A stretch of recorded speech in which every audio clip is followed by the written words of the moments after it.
పహల్గాం ఉగ్రదాడి తర్వాత దేశవ్యాప్తంగా ఉద్రిక్తత నెలకొంది. ఈ నేపథ్యంలో కేంద్ర హోంమంత్రి అమిత్ షా మరియు విదేశాంగ మంత్రి ఎస్ జైశంకర్ గురువారం రాష్ట్రపతి ద్రౌపది ముర్ముతో భేటీ అయ్యారు. ఈ భేటీలో అమిత్ షా చేతిలో ఉన్న ఎరుపు రంగు ఫైల్ అందరి దృష్టిని ఆకర్షించింది. ఈ సమావేశం పహల్గాం దాడి జరిగిన 2 రోజుల్లోనే జరిగింది. ఆ దాడిలో 26 మంది ముఖ్యంగా పర్యాటకులు ప్రాణాలు కోల్పోయారు. ఈ దారుణ ఘటనపై దేశవ్యాప్తంగా ప్రజలు ఆవేశంతో ఉన్నారు. బాధితులకు న్యాయం జరగాలని, ఉగ్రవాదులకు కఠినమైన శిక్షలు ఉండాలంటూ డిమాండ్ చేస్తున్నారు. రాష్ట్రపతి భవన్ తన అధికారిక సోషల్ మీడియా అకౌంట్ ఎక్స్ లో ఫోటోను షేర్ చేస్తూ కేంద్ర హోంమంత్రి అమిత్ షా గారు విదేశాంగ మంత్రి డాక్టర్ జైశంకర్ గారు రాష్ట్రపతి ద్రౌపది ముర్ము గారిని కలిశారు అని తెలిపింది. ఈ ఉన్నత స్థాయి సమావేశం తర్వాత ప్రభుత్వం పెద్ద ఎత్తున కౌంటర్ ప్లాన్ చేస్తుందా అనే అనుమానాలు మొదలయ్యాయి. ఇదే రోజు ప్రధాని నరేంద్ర మోదీ మాట్లాడుతూ ఈ దాడి చేసిన వాళ్ళు ఊహించలేనంత శిక్షకు గురవుతారు అని ఘాటుగా స్పందించారు. మరోవైపు భారత్ సుమారు 20 దేశాలకు, యుఎస్ఏ, యూకే, రష్యా, కొన్ని యూరోప్ మరియు ఆసియాలోని దేశాలకు పహల్గాం దాడి గురించి సమాచారం ఇచ్చింది.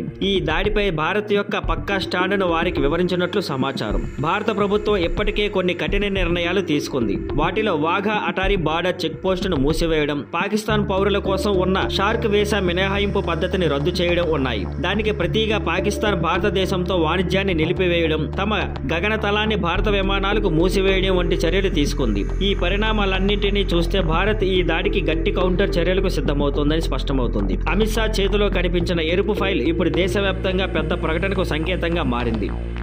Thank you for watching. Please like, share and subscribe.